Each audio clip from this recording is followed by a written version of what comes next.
ನಮಸ್ಕಾರ. ಶುಭ ಬೆಳಗು, ಶುಭೋದಯ. ಇವತ್ತು ಮೋಡ ಕವಿದ ವಾತಾವರಣ. ಸೊ ಸೈಕ್ಲೋನ್ ಎಫೆಕ್ಟ್ ಅಂತೆ ಬೆಂಗಳೂರು ಹಾಗೂ ಕೆಲವು ಜಿಲ್ಲೆಗಳಲ್ಲಿ ಎಲ್ಲೋ ಇದನ್ನು ಘೋಷಣೆ ಮಾಡಲಾಗಿದೆ. ಸೊ ಇನ್ನೊಂದೆಡೆ ಬೆಳಗಾವಿಯಲ್ಲಿ ಅಧಿವೇಶನ ನಡೀತಾ ಇದೆ. ಪಂಚಮಸಾಲಿ ಏನು ಪ್ರತಿಭಟನೆ ಮಾಡಿದ್ರು ಮೀಸಲಾತಿಯನ್ನ ಬಯಸಿ, ಲಾಠಿ ಚಾರ್ಜ್ ಆದ ಬಗ್ಗೆ ಇವತ್ತು ಚರ್ಚೆ ನಡೆಯಬಹುದು. ಸೊ ಅದ್ರ ಬಗ್ಗೆ ನಾನು ಪ್ರತ್ಯೇಕವಾಗಿ ಮಾತಾಡ್ತೀನಿ. ಅದ್ರ ಜೊತೆಗೆ ಹಿಂದುಳಿದ ವರ್ಗದವರು ಪ್ರತಿಭಟನೆ ಮಾಡಿದ್ದು ಪಂಚಮಸಾಲಿ ಅವರಿಗೆ ನೀವು ಮೀಸಲಾತಿ ಕೊಡಬೇಡಿ, ಅವರೆಲ್ಲ ಚೆನ್ನಾಗಿದ್ದಾರೆ ಅಂತ. ಸೊ ಅವರಿಂದ ಮನವಿ ಪತ್ರವನ್ನು ಮುಖ್ಯಮಂತ್ರಿಗಳು ಸ್ವೀಕರಿಸಿದ್ರು ಅನ್ನೋ ವರದಿಯನ್ನು ನೋಡಿದೆ. ನಾನು ಇದ್ರ ಬಗ್ಗೆ ಮಾತನಾಡೋದಿದೆ. ಯಾಕೆಂದ್ರೆ ಒಂದು ಸಮುದಾಯಕ್ಕೆ ಮೀಸಲಾತಿ ಕೊಡಬೇಕೋ ಬೇಡವೋ ಅನ್ನುವ ಒತ್ತಡವನ್ನ ಇನ್ನೊಂದು ಸಮುದಾಯ ಹೇರಬಾರದು. ಅದರ ಜೊತೆಗೆ ಬಹಳ ಸ್ಪಷ್ಟವಾಗಿರಬೇಕಾದ್ದು ಅಂದ್ರೆ, ಕೆಳವರ್ಗದ ಜನ, ತುಳಿತಕ್ಕೆ ಒಳಗಾದವರು, ದಲಿತರು, ಹಿಂದುಳಿದ ವರ್ಗದವರಿಗೆ ಅನ್ಯಾಯ ಆಗದಂತೆ ನೋಡಿಕೊಳ್ಳಬೇಕಾದ್ದು ಸರ್ಕಾರದ ಕರ್ತವ್ಯ. ಅದನ್ನು ಹೇಳಬೇಕು ಅಷ್ಟೇ. ನೀವು ಮೀಸಲಾತಿಗೂ ಪಂಚಮಸಾಲಿಗೂ ಇನ್ನಾರಿಗೂ ಮೀಸಲಾತಿ ಕೊಡೋ ಮೂಲಕ ಹಿಂದುಳಿದ ವರ್ಗದವರ ಮೀಸಲಾತಿಯನ್ನು ಕಸ್ಕೋಬೇಡಿ, ದಲಿತರ ಮೀಸಲಾತಿಯನ್ನು ಕಸ್ಕೋಬೇಡಿ. ಸೊ ಹಿಂದುಳಿದ ವರ್ಗದವರು ಮತ್ತು ದಲಿತರ ಅನ್ನದ ತಟ್ಟಿಗೆ ಕೈ ಹಾಕಿ ಎತ್ತಿ ಕೊಡಬೇಡಿ, ಇಷ್ಟು ಹೇಳ್ಬೋದು. ಆದ್ರೆ ಮೀಸಲಾತಿಯನ್ನೇ ಕೊಡಬೇಡಿ ಅನ್ನೋದು ಏನಿದೆ, ಇದು ನನಗೆ ರಾಜಕೀಯ ಅನಿಸುತ್ತೆ. ನನಗೆ ಹಿಂದುಳಿದ ವರ್ಗದವರು ಹೀಗೆ ಮಾಡಬೇಕೆತ್ತ ಮಾಡಬಾರ್ದಾಗಿತ್ತ. ನಮಗೆ ಅನ್ಯಾಯ ಆಗ್ಬಾರ್ದು ಅಂತ ಹೇಳೋದು ಸರಿ, ಆದ್ರೆ ಇನ್ನೊಬ್ಬರಿಗೆ ಮೀಸಲಾತಿ ಕೊಡಬೇಡಿ ಅನ್ನುವುದು ನಿಮ್ಮ ಹಕ್ಕ ಮಾತ್ರನ, ಬೇರೆಯವರಿಗೂ ಆ ಹಕ್ಕಿದೆಯಾ? ಇಂಥ ಪ್ರಶ್ನೆಗಳಿವೆ. ನಾನು ಅದನ್ನ ಇನ್ನೊಂದು ವಿಶ್ಲೇಷಣೆಯಲ್ಲಿ ಮಾತಾಡ್ತೇನೆ. ಇವತ್ತು ನಾನು ಮಾತನಾಡ್ತಾ ಇರೋದು ಎಸ್.ಎಂ. ಕೃಷ್ಣ ಅವ್ರ ಬಗ್ಗೆ. ನಿನ್ನೆ ಅವರಿಗೆ ಅಂತಿಮ ವಿದಾಯ ಹೇಳಲಾಯಿತು. ಸೊ ಮದ್ದೂರು ಸಮೀಪದ ಸೋಮನಹಳ್ಳಿಯಲ್ಲಿ ಅವರದೇ ಆದ ಕಾಫಿ ಡೇ ಎದುರುಗಡೆ ಅವರ ಪಾರ್ಥಿವ ಶರೀರ ಏನಿದೆ ಅದು ಪಂಚಭೂತಗಳಲ್ಲಿ ಲೀನವಾಯಿತು. ಸೊ ಇಡೀ ಕಾರ್ಯಕ್ರಮ ಅಚ್ಚುಕಟ್ಟಾಗಿತ್ತು, ವ್ಯವಸ್ಥಿತವಾಗಿ ಮಾಡಲಾಗಿತ್ತು. ಒಬ್ಬ ನಾಯಕರಿಗೆ ಸಲ್ಲಿಸಬೇಕಾದ ಗೌರವವನ್ನು ಸಲ್ಲಿಸಲಾಯಿತು. ಸೊ ಬಹುತೇಕ ನಾಯಕರುಗಳು ಬಂದಿದ್ರು. ನಾನು ನೋಡಿದಾಗ ಮಾಜಿ ಮುಖ್ಯಮಂತ್ರಿಗಳಲ್ಲಿ ಬರೆದಿದ್ದ ಒಬ್ಬಿಬ್ಬರು ಗಮನಿಸ್ದೆ ನಾನು. ಜಗದೀಶ್ ಶೆಟ್ಟರ್ ಮತ್ತು ಸದಾನಂದ ಗೌಡರು ನನಗೆ ಕಂಡಿಲ್ಲ. ಸಬ್ಜೆಕ್ಟ್ ಟು ಕರೆಕ್ಷನ್, ಅವ್ರು ಬಂದಿಲ್ಲ ಅಂತ ಅಂದುಕೋತೀನಿ. ಉಳಿದಂತೆ ಬಿಜೆಪಿ ನಾಯಕರಿದ್ರು, ಕಾಂಗ್ರೆಸ್ ನಾಯಕರಿದ್ರು, JDS ನಾಯಕರಿದ್ರು, ಎಲ್ಲರೂ ಇದ್ರು. ಸೊ ನನಗೆ ಒಂದು ಸಣ್ಣ ಕುತೂಹಲ ಇತ್ತು, ಕುಮಾರಸ್ವಾಮಿ ಮತ್ತು ನಿಖಿಲ್ ಅವರು ಈ ಕಾರ್ಯಕ್ರಮಕ್ಕೆ ಬರ್ತಾರ, ಅಂತಿಮ ವಿದಾಯ ಹೇಳ್ತಾರ ಇಲ್ವಾ ಅಂತ ನಾನು ಬೆಳಗ್ಗೆಯಿಂದ ಕುತೂಹಲದಿಂದ ಗಮನಿಸ್ತಾ ಇದ್ದೆ. ಆಗ ಒಂದು ವಾಹಿನಿಯಲ್ಲಿ ಮಾಹಿತಿ ಬಂತು, ದೆಹಲಿಯಿಂದ ಇಬ್ರು ಹೊರಟಿದ್ದಾರೆ. ನನಗೆ ಖುಷಿ ಆಯ್ತು. ನಾನು ರಾಜಕೀಯ ಅನ್ನೋದು ವೈಯಕ್ತಿಕ ಸಂಬಂಧವನ್ನು ಮೀರಿ ಇದೆ ಅಂತ ಅಂದ್ಕೊಂಡಿಲ್ಲ. ಅಧಿಕಾರ ಕೇಂದ್ರಿತ ರಾಜಕಾರಣವೇ ಬಹಳ ಮುಖ್ಯ ಅಂತ ನಂಬಿಲ್ಲ. ಒಕ್ಕಲಿಗರ ಸಾಮ್ರಾಜ್ಯ ಯಾರು ಅಧಿಪತಿಗಳು ಹೌದು ಅಲ್ವೋ ನನಗೆ ಮುಖ್ಯ ಅಲ್ಲ.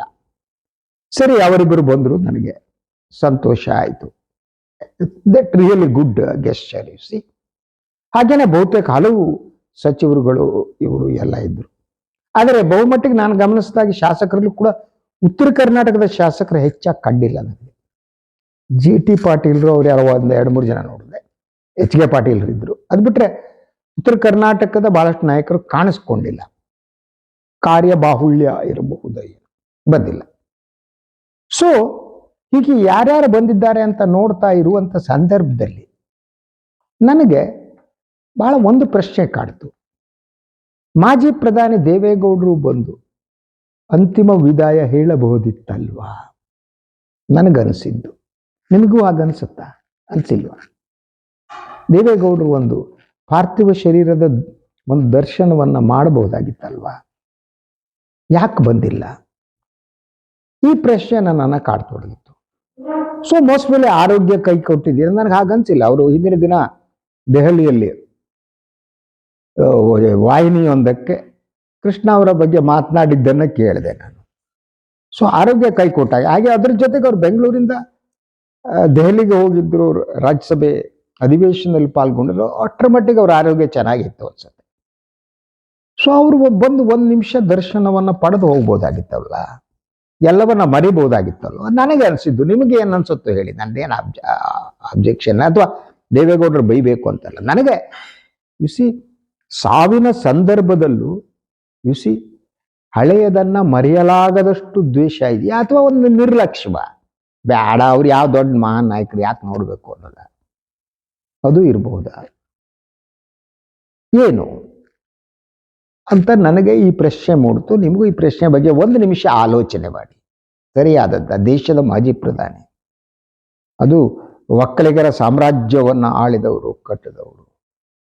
So S M. ಕೃಷ್ಣ ಕೇವಲ ಒಕ್ಕಲಿಗರ ಮಾತ್ರ ಅಲ್ಲ, ಕರ್ನಾಟಕದ ಇಡೀ ಕರ್ನಾಟಕಕ್ಕೆ ಅವರ ಕಾಂಟ್ರಿಬ್ಯೂಷನ್, ಮಹತ್ತರವಾದ ಕಾಂಟ್ರಿಬ್ಯೂಷನ್ಗಳಿವೆ.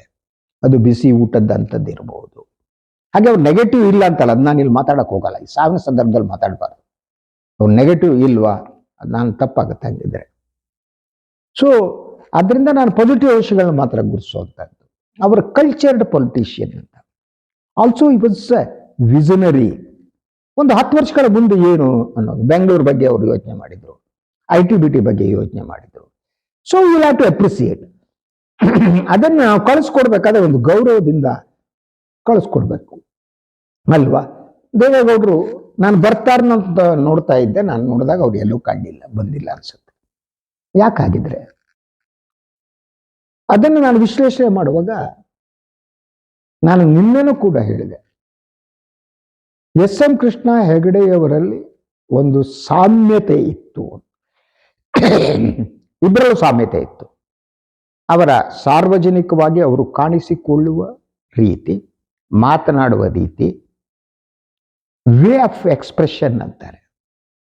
ಎಂದೂ ಕೂಡ ಅವರ ಬಾಡಿ ಲ್ಯಾಂಗ್ವೇಜ್ ಅಂಡ್ ಮ್ಯಾನರಿಸಮ್ ಇಬ್ಬರಲ್ಲೂ ಸಮಾನವಾಗಿತ್ತು. ಅವರು ಸುಮ್ಮನೆ ಎಲ್ಲ ಕೂತ್ಕೊಂಡು ಮೂಗುಜ್ಜದ್ದು, ಕೆರಕಳೋದು ಇಂಥದ್ದನ್ನ ಮಾಡ್ತಿರ್ಲಿಲ್ಲ. ಸಿ ಬಹಳಷ್ಟು ರಾಜಕಾರಣಿಗಳು ಮಾಡ್ತಾರೆ. ಯಾರನ್ನು ಸುಮ್ಮನೆ ಕೂತಾಗ ಹಿಂಗ್ ಮೂಗುಜ್ಜದ್ದು, ಇಲ್ಲಿ ಕೆರ್ಕೊಳ್ಳೋದು, ಇಲ್ಲಿ ಕೆರ್ಕೊಳ್ಳೋದು, ಮ್ಯಾಲ್ ಕೆರ್ಕೊಳ್ಳೋದು, ಕೆಳಗೆ ಕೆರ್ಕೊಳ್ಳೋದು ಅಲ್ವಾ. ಇದು ಕಪಿಚೇಷ್ಟೆ ಅಂತಾರೆ. ಬಹಳಷ್ಟು ರಾಜಕಾರಣಿಗಳು ಇಂಥ ಕಪಿಚೇಷ್ಟೆಯನ್ನು ಮಾಡ್ತಿರ್ತಾರೆ. ಆ ಕಪಿಚೇಷ್ಟೆ ಕೃಷ್ಣ ಅವರಲ್ಲೂ ಇರಲಿಲ್ಲ, ಹೆಗಡೆ ಅವರಲ್ಲೂ ಇರಲಿಲ್ಲ. ಅವರು ಮಾತನಾಡಬೇಕಾದ್ರೆ ಅಕ್ಷರಗಳನ್ನ ಬಟ್ಟೆ ಒಗ್ದಂಗೆ ಒಗಿತಿರ್ಲಿಲ್ಲ. ಅಕ್ಷರಗಳನ್ನ, ಶಬ್ದಗಳನ್ನ ಆಯ್ಕೆ ಮಾಡ್ತಿದ್ರು. ಈ ಶಬ್ದವನ್ನ ಬಳಸಬೇಕೋ ಬೇಡವೋ, ಈ ವಾಕ್ಯವನ್ನು ಹೇಳಬೇಕೋ ಬೇಡವೋ, ಇದು ಹೇಳಿದ್ರೆ ಎಷ್ಟು ಸರಿ, ಹೇಳದಿದ್ದರೆ ಎಷ್ಟು ಸರಿ, ಎಲ್ಲಿ ಮೌನವಾಗಿರಬೇಕು, ಎಲ್ಲಿ ಮಾತನಾಡಬೇಕು, ಇದೆಲ್ಲವನ್ನು ಮಾಡ್ತಾ ಬಂದಿದ್ರು. ಆ ಕಾರಣಕ್ಕೆ ನಾನು ಅವ್ರನ್ನ ಒಂದು ಕಲ್ಚರ್ಡ್ ಪೊಲಿಟಿಷಿಯನ್ ಅಂತ ಕರಿತೀನಿ. ಅವ್ರದ್ದೇ ಆದ ಸಂಸ್ಕೃತಿ ಇತ್ತು. ಅದ್ರ ಜೊತೆಗೆ ಬಹಳ ಇಷ್ಟ ಆಗುವಂಥದ್ದು, ಅವರು ಬದುಕನ್ನು ಪ್ರೀತಿಸುತ್ತಿದ್ದ ರೀತಿ, ಒಳ್ಳೆಯದೆಲ್ಲವನ್ನ ಅನುಭವಿಸುವ ಮನಸ್ಥಿತಿ. ಅದಕ್ಕೆ ಯಾವುದೇ ಬೌಂಡ್ರಿಗಳು ಇರಲಿಲ್ಲ. ಅವರು ಬದುಕಿನ ರೀತಿ ಒಂದು ಬೌಂಡ್ರಿ ಗೆರೆಗಳನ್ನ ಹಾಕಿಕೊಂಡು ಬದುಕಲಿಲ್ಲ. ಅವರು ಮನೆಯ ಗೋಡೆ ಮತ್ತು ಬಾಗಿಲುಗಳನ್ನ ತೆರೆದಿಟ್ಟು ಬದುಕಿದರು. ತೆರೆದಿಟ್ಟ ಅಂತವ್ರು. ಆದ್ರೆ ನನ್ನ ವಿಷಯಕ್ಕೆ ದೇವೇಗೌಡರು ಮತ್ತು ಎಸ್.ಎಂ. ಕೃಷ್ಣ ಅವರ ರಿಲೇಷನ್ ಯಾವತ್ತೂ ಚೆನ್ನಾಗಿರ್ಲಿಲ್ಲ. ಹೆಗಡೆ ದೇವೇಗೌಡರದ ರಿಲೇಷನ್ ಅಂತೂ ಯಾವತ್ತೂ ಚೆನ್ನಾಗಿರ್ಲಿಲ್ಲ. ಅದರಿಂದ ಕೃಷ್ಣ ಮತ್ತು ರಾಮಕೃಷ್ಣ ಹೆಗಡೆ ಇಬ್ಬರನ್ನು ಸಮಾನವಾಗಿ ದೇವೇಗೌಡರು ದ್ವೇಷಿಸ್ತಾ ಇದ್ರು. ಅವರಿಗೊಂಥರ ಒಳಗಡೆ ಈರ್ಷ್ಯೆ, ಮತ್ಸರ ಎಲ್ಲ ಇತ್ತು. ಹೆಗಡೆ ಬಗ್ಗೆ ಅವರಿಗಿರುವ ಸಿಟ್ಟು ಬೇರೆ ಕಾರಣ, ದೇವೇಗೌಡರು ಈಗ ಕೃಷ್ಣ ಅವ್ರ ಬಗ್ಗೆ. ಕೃಷ್ಣ ಅವರ ಪಾಂಚಜನ್ಯ ದೇವೇಗೌಡರನ್ನ ಹೆದರಿಸ್ತಿತ್ತು. ಅವರು ಪಾಂಚಜನ್ಯವನ್ನ ರಾಜ್ಯಾದ್ಯಂತ ಮೊಳಗಿಸಿ ಕಾಂಗ್ರೆಸ್ ಸರ್ಕಾರವನ್ನು ಅಸ್ತಿತ್ವಕ್ಕೆ ತಂದರಲ್ಲ, ಅದು ತಮ್ಮ ಬುಡಕ್ಕೆ ಬಿದ್ದ ಪೆಟ್ಟು ಅಂತ ದೇವೇಗೌಡರು ಅಂದ್ಕೊಳ್ಳೋದಕ್ಕೆ ಪ್ರಾರಂಭ ಮಾಡಿದ್ರು. ಸೊ ಇಡೀ ಒಕ್ಕಲಿಗರ ಸಮಾಜವನ್ನ ಇವ್ರು ಕ್ಯಾಪ್ಚರ್ ಮಾಡಿಬಿಡ್ತಾರೆ. ನನ್ನ ಮಕ್ಕಳು, ಮರಿ ಮಕ್ಕಳು, ಅವ್ರ ಮರಿ ಮಕ್ಕಳು, ಮರಿ ಮಕ್ಕಳು, ಅವರಿಗೆಲ್ಲ ಅಧಿಕಾರ ತಪ್ಪೋಗುತ್ತಲ್ವಾ. ನಮ್ಮ ಕುಮಾರ ಏನ್ ಮಾಡಬೇಕು ಪಾಪ, ರೇವಣ್ಣ ಏನ್ ಮಾಡಬೇಕು ಅಲ್ವಾ, ತೆರೆಮರೆಯಲ್ಲಿ ಇರುವ ಇನ್ನೂ ಮಕ್ಕಳುಗಳು ಏನ್ ಮಾಡಬೇಕು ಪಾಪ, ನಿರುದ್ಯೋಗಿಗಳಾಗ್ಬಿಡ್ತಾರಲ್ವಾ. ಅಪ್ಪ ಶಿವ ಅಂತ ಹೆದರ್ಬಿಟ್ಟಿದ್ರು ಕೃಷ್ಣ ಅವರಿಗೆ. ಸೊ ಕೃಷ್ಣ ಅವರ ಪಾಂಚಜನ್ಯದ ಧ್ವನಿ ದೇವೇಗೌಡರ ಕಿವಿಗಳಲ್ಲಿ ಸದಾ ಸದಾ ಶಬ್ದ ಮಾಡ್ತಾ ಇತ್ತು, ಹೆದರಿಸ್ತಾ ಇತ್ತು. ಅವ್ರು ಹೇಗೆ ಅಂದ್ರೆ, ನಿಮ್ಗೆ ಈ ರಾಮಕೃಷ್ಣ ಹೆಗಡೆ ಅವರಿಗಂತೂ ಅವ್ರು ಹೆಗಡೆ ಅಂತ ಹೇಳ್ತಿರಲ್ಲ, ಗಡ್ಡದವನು ಅಂತಿದ್ರು. ಈ ಜನತಾ ಪರಿವಾರ ಇರಬೇಕು ಅಂತ ಹೇಳೋದಕ್ಕೆ ನಾನು ಒಂದೆರಡು ಸಲ ಹೋಗಿದ್ದೆ ಅವ್ರ ಹತ್ರ. ಕಾಂಗ್ರೆಸ್ ಮತ್ತು ಯು ಸಿ ದಟ್ BJP ಎರಡನ್ನೂ ವಿರೋಧಿಸುವವರಿದ್ದಾರೆ, ಅವರಿಗೊಂದು ಪಕ್ಷ ಬೇಕು, ಈ ಪಕ್ಷವನ್ನು ಕಟ್ಟಿ, ಅದನ್ನು ನಾನು ಕುಮಾರಸ್ವಾಮಿ ಅವರಿಗೆ ಹೇಳಿದ್ದೆ, ನೀವು ಜನತಾ ಪರಿವಾರದಲ್ಲಿ ಬಂದು ಬೇರೆ ಬೇರೆ ಪಕ್ಷಗಳಿಗೆ ಹೋದವರನ್ನೆಲ್ಲ ಕರೆದುಕೊಂಡು ಬನ್ನಿ, ಪಕ್ಷವನ್ನು ಬಲಗೊಳಿಸಿ ಅಂದೆ. ಸೊ ಹಾಗೇನೆ ಅವರಿಗೆ ಇನ್ನೊಂದು ಸಲಹೆ ಕೊಟ್ಟಿದ್ದೆ ನಾನು, ನೋಡಿ ನೀವು ಆ ಜನತಾ ಲೀಗಸಿ ಅನ್ನೋದನ್ನು JDS ಮುಂದುವರಿಸಬೇಕು. ಆ ಲೀಗಸಿ ಮುಂದುವರಿಸೋದಕ್ಕೆ ಬಹಳ ಮುಖ್ಯವಾದ ಕೆಲಸ ಅಂದರೆ, ನಿಮ್ಮ ಪಕ್ಷದ ಕಚೇರಿಯಲ್ಲಿ ರಾಮಕೃಷ್ಣ ಹೆಗಡೆಯವರ ಫೋಟೋ, SR ಬೊಮ್ಮಾಯಿ ಅವರ ಫೋಟೋ, JH ಪಟೇಲ್ ಅವರ ಫೋಟೋ, ನಮ್ಮ ನಜೀರ್ ಸಾಬ್ ಅವರ ಫೋಟೋ, ಈ ಎಲ್ಲ ನಾಯಕರ ಫೋಟೋವನ್ನು ನಿಮ್ಮ ಕಚೇರಿಯಲ್ಲಿ ಹಾಕಿ, ಯು ಕಂಟಿನ್ಯೂ ದಟ್ ಲೀಗಸಿ. ಸೊ 80ರ ದಶಕದ ಈ ರಾಜಕೀಯ ಪ್ರಯೋಗ ಬಹಳ ಮುಖ್ಯವಾದ್ದು, ಅದ್ರ ಲೀಗಸಿ ನೀವು ಕಂಟಿನ್ಯೂ ಮಾಡಬೇಕು ಅಂತ ಹೇಳಿದೆ ಒಂದ್ಸಲ. ಅದಕ್ಕೆ ದೇವೇಗೌಡರು ಆ ಗಡ್ಡದವನ ಅಂದರು. ಅವರು ಗಡ್ಡದವನು ಅಂತಾನೆ ಹೆಗಡೆಗಳಿದ್ದು, ಹಂಗೆ ಗಡ್ಡದವರು ಅಂತ ಬಾಯಿ ಬಂದಾಗ ಬೈದು ಹಾಕಿದ್ರು. ಕುಮಾರಸ್ವಾಮಿ ಹತ್ರ ಒಂದು ಹೇಳಿದ್ದೆ, ಅವರು ಸೀರಿಯಸ್ ಆಗಿ ತಗೊಂಡಿಲ್ಲ. ಅವರಿಗೆ ಈ ಜನತಾ ಪರಿವಾರದ ಲೀಗಸಿಯನ್ನು ಮುಂದುವರಿಸುವ ಇಷ್ಟ ಇರಲಿಲ್ಲ. ಅವರಿಗಿರುವುದು ತಮ್ಮ ಕುಟುಂಬದ ಲೀಗಸಿಯನ್ನು ಮುಂದುವರಿಸೋದು ಮಾತ್ರ. ಸೊ ಆ ರೀತಿ ದ್ವೇಷ. ಕೃಷ್ಣರ ಬಗ್ಗೆ ಎಂದು ಕೂಡ ಅವರು ಮುಕ್ತವಾಗಿ ಮಾತನಾಡಿದ್ದಾರೆ ಅಂತ ನನಗನ್ಸಲ್ಲ. ನಾನೊಬ್ಬ ರಾಜಕೀಯ ವರದಿಗಾರನ ನೋಡಿದಾಗ ಒಂದು ಅಂತರ ಇತ್ತೇ ಇತ್ತು. ಬಹಳಷ್ಟು ಸಲ ಪ್ರೆಸ್ ಕಾನ್ಫರೆನ್ಸ್ನಲ್ಲಿ ದೇವೇಗೌಡರ ಟೀಕೆಯನ್ನ ಕೃಷ್ಣ ಅವ್ರ ಗಮನಕ್ಕೆ ತಂದ್ರೆ ಕೃಷ್ಣ ನಕ್ ಬಿಡ್ತಿದ್ರು. ಮತ್ತು ಅವ್ರಿಗೊಂದು ದೇವೇಗೌಡರಿಗೆ ಒಂದೆರಡು ಬಾರಿ ಆದ್ರೂ ಉತ್ತರ ಕೊಟ್ಟಿರ್ಬೋದು ಸರ್ಕಾಸ್ಟಿಕ್ ಆಗಿ. ಕುಮಾರಸ್ವಾಮಿ ಉಳಿದವ್ರ ಬಗ್ಗೆ ಅವ್ರು ಮಾತು ಆಡ್ತಿರ್ಲಿಲ್ಲ. Never reacted, I will tell you, never never never. Simple ಆದ ಸರಳವಾದ ಒಂದು ನಗು. ಆ ನಗುವಿನಲ್ಲಿ ವ್ಯಂಗ್ಯ ಇತ್ತ, ಆ ನಗುವಿನಲ್ಲಿ ತಿರಸ್ಕಾರ ಇತ್ತ, ಆ ನಗುವಿನಲ್ಲಿ ಏನಿತ್ತು ಈಗ ಹೇಳೋದು ಕಷ್ಟ. ವ್ಯಂಗ್ಯ ಇದ್ದೇ ಇತ್ತು, ತಿರಸ್ಕಾರ ಇದ್ದೇ ಇತ್ತು. ಅಂದ್ರೆ ನಾನು ಅವರಿಗೆ ಪ್ರತಿಕ್ರಿಯಿಸುವಷ್ಟು ಸಣ್ಣವನೂ ಅಲ್ಲ, ಅವರು ಅಷ್ಟು ದೊಡ್ಡವರು ಅಲ್ಲ ಅನ್ನುವ ಮನಸ್ಥಿತಿ ಕೃಷ್ಣ ಅವರಿಗಿತ್ತು ಅಂತ ನನಗನ್ಸುತ್ತೆ. ಯಾಕೆಂದ್ರೆ ಅದ್ರ ಜೊತೆಗೆ ಕೃಷ್ಣ ಅವರಿಗೆ ದೇವೇಗೌಡರ ಈ ಒಕ್ಕಲಿಗರ ರಾಜಕೀಯ ಇಷ್ಟ ಆಗ್ತಿರ್ಲಿಲ್ಲ. ಯಾಕೆಂದ್ರೆ ಅವರು ವಿಂಬಲ್ಡನ್ ಇಷ್ಟಪಡುವವರು, ಮ್ಯೂಸಿಕ್ ಇಷ್ಟಪಡುವ, ಅದಕ್ಕೆ ಇಡೀ ಆ ವ್ಯಕ್ತಿತ್ವಕ್ಕೊಂದು ವಿಸ್ತಾರವಾದ ಒಂದು ಆಯಾಮ ಇತ್ತು. ಬಹಳ ವಿಸ್ತಾರವಾದ ಒಂದು ಆಯಾಮ ಇತ್ತು. ಅವರು ಅದರಿಂದ ಕೇವಲ ಎಲ್ಲವನ್ನ ಜಾತಿ ಕಣ್ಣಲ್ಲಿ ನೋಡ್ತಾನೆ ಇರಲಿಲ್ಲ. ಅವರು ಅದರಿಂದನೇ ಅವರನ್ನ ಅದನ್ನ ಮೀರಿದವರು ಅಂತ. ನಮ್ಗೆಲ್ಲ ಜಾತಿ ಇರುತ್ತೆ ಕಣ್ರಿ, ಆದ್ರೆ ಆ ಜಾತಿಯನ್ನ ಮೀರುವಂತದ್ದಕ್ಕೆ ನಾವು ಟ್ರೈ ಮಾಡ್ತಾ ಇರ್ಬೇಕು. Always you should be more cautious and try to come out of the clutches of cost. Clutches clutch ಅದು ನಮ್ಮನ್ನು ಹಿಡ್ಕೊಂಡಿರುತ್ತೆ, ಜಾತಿ. ಅದರಿಂದ ಹೊರಗೆ ಬರುವ ಯತ್ನ ಇರುತ್ತಲ್ಲ, ಅದು ಸಾರ್ವಜನಿಕ ಬದುಕಿನಲ್ಲಿ ಬಹಳ ಬಹಳ ಮುಖ್ಯವಾದ್ದು. ಅದನ್ನ ಕೃಷ್ಣ ಟ್ರೈ ಮಾಡ್ತಿದ್ರು. ಯಾಕಂದ್ರೆ ಅವ್ರಿಗೆ ಒಂದು ಸಮಾಜವಾದಿ ಹಿನ್ನೆಲೆ ಇತ್ತು ಅಲ್ವಾ. ಸೊ ಗಾಂಧಿಯನ್ನ ನೋಡಿದವರು ಪುಟ್ಟ ಹುಡುಗನಾಗಿದ್ದಾಗ, ಗಾಂಧಿಗೆ ಮಾಲೆ ಹಾಕಿದವರು ಇನ್ನೊಂದು ಕೃಷ್ಣ ಅವರು. ಅವರಪ್ಪ ದೊಡ್ಡ ಮನುಷ್ಯ, ಮಲ್ಲೈರವರು.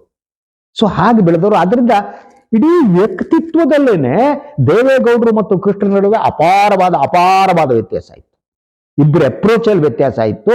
ಆದ್ರಿಂದ ಒಬ್ಬರನ್ನ ಒಬ್ಬರು ಒಂದು ರೀತಿಯ ಆ ರೀತಿಯ ಆತ್ಮೀಯ ಸಂಬಂಧ ಬೆಳೆದೇ ಇಲ್ಲ. ಯಾಕಂದ್ರೆ ಸಂಬಂಧ ಬೆಳಿಬೇಕಾದ್ರೆ ಹಾಗೇನೆ, ಅಲ್ಲಿ ಸಮಾನವಾದ ಚಿಂತನೆ ಬೇಕು ಅಂತ. ಹಾಗಿದ್ರೆ ಮಾತ್ರ ಸಂಬಂಧ ಬೆಳೆಯುತ್ತೆ, ಇಲ್ದ್ರೆ ಬೆಳೆಯಲ್ಲ ಅಲ್ವಾ. ಸಮಾನ ಚಿಂತನೆ ಇಲ್ಲದಿದ್ರೆ, ಅಂತ ಒಂದು ಸಮಾನ ಚಿಂತನೆ ಈ ಇಬ್ಬರು ನಾಯಕರಲ್ಲಿ ಇರಲೇ ಇಲ್ಲ. ಸೊ ಆ ಕಾರಣ ಇರ್ಬೋದು. ಆದ್ರಿಂದ ಈಗ ಮೂಲ ಪ್ರಶ್ನೆಗೆ ಬರೋದಾದ್ರೆ, ದೇವೇಗೌಡರು ಇದನ್ನೆಲ್ಲ ಮರೆತು ಬರಬೇಕಾಗಿತ್ತು. ಅವರು ಅಕ್ಕಪಕ್ಕದಲ್ಲಿ ಯಾರೋ ಹಿಡ್ಕೊ ಬರ್ಬೇಕು ನಿಜ, ಆದ್ರೂ ಅವರು ಬಂದು ಒಂದು ಹೂಗುಚ್ಛವನ್ನ ಇರಿಸಿದ್ರೆ ದೇವೇಗೌಡರ ಇಡೀ ವ್ಯಕ್ತಿತ್ವ ಎತ್ತಲೋ ಹೋಗ್ಬಿಡ್ತಿತ್ತು. ಎಷ್ಟೋ ಎತ್ತರಕ್ಕೆ ಹೋಗ್ಬಿಡ್ತಾ ಇತ್ತು. ಸೊ ಎಷ್ಟು ದೊಡ್ಡವರು ದೇವೇಗೌಡರು ಅನಿಸ್ತಿತ್ತು. ಆದರೆ ದೇವೇಗೌಡರು ಬರಲಿಲ್ಲ. ಮೋಸ್ಟ್ಲಿ ನನಗನ್ಸುತ್ತೆ ಅವರಿಗೆ ಅಲ್ಲಿ ಸಿದ್ದರಾಮಯ್ಯ ಇರ್ತಾರೆ, ಮುಖ ನೋಡೋದಕ್ಕೆ ಇಷ್ಟ ಇಲ್ಲ ಅಲ್ವಾ. ಮೊಮ್ಮಗ ಬೇರೆ ಬಿದ್ದು ಬಿಟ್ಟಿದ್ದಾರೆ, ಆ ದುಃಖ ಅವ್ರಿಗೆ ಕಾಡುತ್ತೆ. ಕೃಷ್ಣ ಸಾವಿಗಿಂತ ಮೊಮ್ಮಗ ಬಿದ್ದು ದುಃಖ ಅವರಿಗೆ ದೊಡ್ಡದು. ಯಾಕಂದ್ರೆ ಅವರು ಇಡೀ ಕುಟುಂಬ ರಾಜಕಾರಣಕ್ಕೆ ದೊಡ್ಡ ಹೊಡೆತ ನಿಖಿಲ್ ಬಿದ್ದಿದ್ದು. ಸೊ ಅದು ನೆನಪಾಗ್ಬಿಡುತ್ತೆ ಅಂತ ಅಂದ್ಕೊಂಡಿರ್ಬೋದು.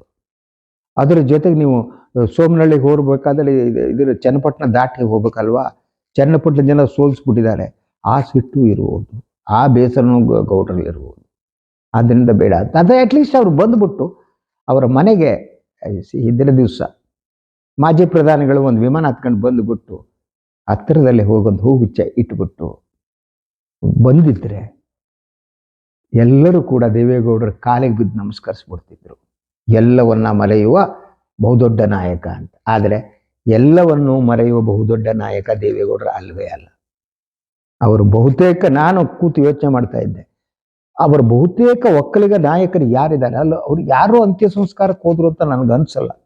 ವೈ ಕೆ ರಾಮಯ್ಯನವರು, ಸಿ ನಾಗೇಗೌಡರು, ಬೈರೇಗೌಡರು, ಇವರೆಲ್ಲ ಕೂಡ, ಈ ಎಲ್ಲ ನಾಯಕರುಗಳು ಕೂಡ ಒಂದು ರೀತಿಯಲ್ಲಿ ದೇವೇಗೌಡರಿಂದ ಚೂರಿ ಹಾಕ್ಸ್ಕೊಂಡೆ ಹೊರಗಡೆ ಬಂದವರು. ಅವರು ಅಸುನೀಗ್ದಾಗಲೂ ದೇವೇಗೌಡರು ಪಾರ್ಥಿವ ಶರೀರದ ದರ್ಶನಕ್ಕೆ ಹೋದ್ರು. ಸಬ್ಜೆಕ್ಟ್ ಟು ಕರೆಕ್ಷನ್, ನನಗೆ ಕೆಲವು ನೆನಪಿದೆ, ಕೆಲವು ನೆನಪಿಲ್ಲ. ಸೊ ಬಹುತೇಕ ಹೆಚ್ಚಿನ ಜನರ ಈ ಒಂದು ಪಾರ್ಥಿವ ಶರೀರವನ್ನು ನೋಡಿ ಅಂತಿಮ ನಮನವನ್ನು ಹೇಳೋದಕ್ಕೆ ದೇವೇಗೌಡರು ಹೋಗಿಲ್ಲ. ಸೊ ಅಲ್ಟಿಮೇಟ್ಲಿ ಬದುಕಂದ್ರೆ ಅಷ್ಟೇ, ಮರೆಯುವುದು ಅಂತ. ಮರೆಯುವುದಿದ್ರೆ ಬದುಕಲ್ಲ. 24 hours ರಾಜಕಾರಣ ದ್ವೇಷ ತುಂಬಿಕೊಂಡ್ರೆ ಅವರು ಮನುಷ್ಯರೇ ಅಲ್ಲ. ಇಷ್ಟೇ ಹೇಳಬಲ್ಲ ನಾನು. ಇದು ಇವತ್ತಿನ ಈ ಒಂದು ಸುದ್ದಿ ವಿಶ್ಲೇಷಣೆ. ನನ್ನ ವಾಹಿನಿ ಲೈಕ್ ಮಾಡಿ, ಸಬ್ಸ್ಕ್ರೈಬ್ ಮಾಡಿ, ಬೆಲ್ ಐಕಾನ್ನ ಪ್ರೆಸ್ ಮಾಡೋದಕ್ಕೆ ಮರಿಬೇಡಿ. ಹಾಗೆಯೇ ಸಾಧ್ಯ ಆದರೆ ಸಹಾಯ ಮಾಡಿ. ಸ್ವತಂತ್ರ ಪತ್ರಿಕೋದ್ಯಮಕ್ಕೆ ತಮ್ಮ ಪ್ರೀತಿ, ಕೃಪಾಶೀರ್ವಾದ, ಒಂದು ಸಣ್ಣ ಅಪ್ಪಿಗೆ ಒಂದು ಸಹಾಯ. ನಮಸ್ಕಾರ, ಮತ್ತೆ ಭೇಟಿ ಮಾಡೋಣ.